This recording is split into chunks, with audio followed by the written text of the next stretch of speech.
Vocês sabem o que de fato acontece quando falta oxigênio ao nascimento? Eu me chamo Lucas, sou mestrando em odontopediatria aqui pela FORP-USP e hoje iremos conversar um pouquinho sobre a hipóxia neonatal. Inicialmente, definição de hipóxia no sentido literal da palavra, a hipóxia ela vem do grego e significa pouco oxigênio. No caso da hipóxia neonatal, ela acontece quando o bebê acabou de nascer e não recebeu o suprimento de oxigênio suficiente para se difundir nos seus tecidos e nos órgãos do corpo. E isso pode causar sérios problemas e sofrimentos das células. Às vezes, isso passa rapidinho, mas em outros casos, eles podem se tornar mais graves. Quanto à sua classificação, a hipóxia ela pode ser classificada na hipóxia leve, que geralmente é autorresolutiva ou sem sequelas, uma hipóxia moderada, que pode causar lesões em alguns órgãos do nosso corpo e no corpo dos bebês, e uma hipóxia grave, que está acompanhada com um risco iminente de morte ou de sequelas permanentes. E aí eu quis trazer esse dado para servir como reflexão para fazermos juntos. A asfixia perinatal, que nada mais é do que a falta de oxigênio em recém-nascidos, é a terceira causa de morte neonatal do mundo. Isso significa que de todas as causas que levam os bebês a óbitos logo após o nascimento, a asfixia ainda só perde para complicações relacionadas como, por exemplo, a prematuridade ou até mesmo a infecções graves. E o mais preocupante é que, em muitos casos, isso poderia ser evitado com o devido acompanhamento durante a gestação ou até mesmo durante o parto. Por isso é tão importante falarmos sobre esse tema e entender o que é a hipóxia neonatal e como ela afeta o organismo do bebê e como os profissionais podem agir de forma mais rápida e eficaz seguindo esses casos. Agora vamos entender o que acontece dentro do corpo do bebê quando há essa falta de oxigênio. Um exemplo, imagina que o corpo funciona como uma fábrica e que ela precisa de energia.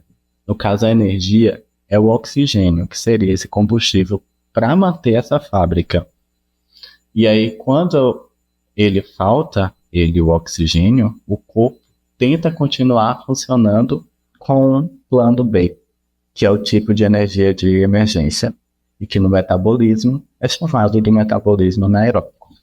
Mas esse plano B, ele gera muito ácido no sangue, o que pode machucar as células e inflamar os órgãos. E se isso durar muito tempo, claro, pode causar danos aos órgãos super importantes, como o cérebro e o coração. Mas vocês poderiam me perguntar, mas Lucas, por que isso acontece? E eu posso responder que existem várias causas, como por exemplo, a mãe pode ter a pressão alta, problemas relacionados a diabetes ou alguma infecção. Como também o bebê ele pode apresentar anemia, infecções ou problemas relacionados ao coração. Como também durante no parto, se ele demorar demais ou tiver alguma complicação, como por exemplo o cordão umbilical enrolado, isso também pode causar hipóxia. Ou seja, é algo que pode acontecer por vários motivos e por isso é tão importante o acompanhamento durante a gravidez e durante o impacto. Com isso, se a hipóxia for grave e não for tratada a tempo, o bebê pode ter algumas complicações mais tardias. E exemplos dessas complicações é que elas podem ir desde o sistema neurológico, apresentando paralisia cerebral, deficiência intelectual, transtornos motores, até complicações cardíacas, como a disfunção ventricular, por exemplo, a hipertensão pulmonar persistente, ou até mesmo os problemas renais, como a insuficiência renal aguda e a nefropatia crônica. E olha que interessante, a hipóxia pode afetar a formação dos dentes. Isso porque o oxigênio é essencial para a formação dos tecidos do corpo, o que eu já falei anteriormente. Inclusive, também é necessário para a formação de esmalte e da dentina dos dentes, que são estruturas extremamente importantes para a formação do nosso dente. Então, se o bebê teve falta de oxigênio nos primeiros dias de vida, isso pode aparecer como manchinhas ou defeitos nos dentes, tanto de leite até nos dentes permanentes. E isso, quem está falando, não sou eu. São os estudiosos que estão buscando elucidar melhor esse fato de como isso acontece, buscando correlacionar desde fatores pré-natais, peri e pós-natais, com o defeito do que chamamos de defeitos de desenvolvimento do esmalte. Agora vem a parte boa. Dá para prevenir muita coisa. Um pré-natal bem feito, com consultas regulares e exames, isso certamente ajuda. Durante o parto, se os médicos perceberem que o bebê está em sofrimento fetal, por exemplo, eles já podem agir de forma precoce. E quando o caso é leve, o bebê se recupera totalmente. Já nos casos mais graves, os médicos podem usar e lançar mão de estratégias eficazes para tentar reduzir os danos. Com isso, pesquisas no mundo estão sendo desenvolvidas para entender melhor como esses fatores que eu falei anteriormente, os fatores pré, peri e pós-natais, eles podem afetar o desenvolvimento e principalmente a estrutura do esmalte dental, que é a camada mais dura e resistente do dente.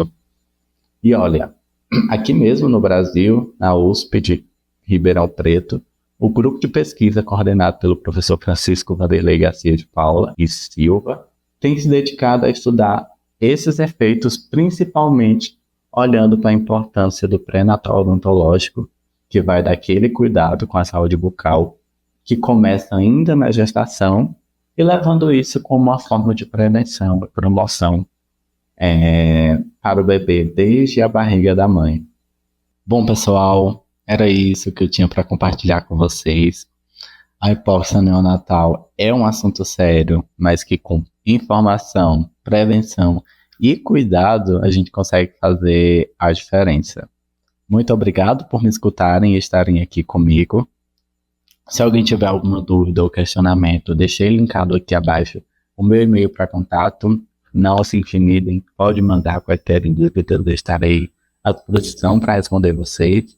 Gostaria também de agradecer a Casa da Ciência e o Hemocentro pela disponibilidade do local para que a gente possa também difundir o nosso conhecimento.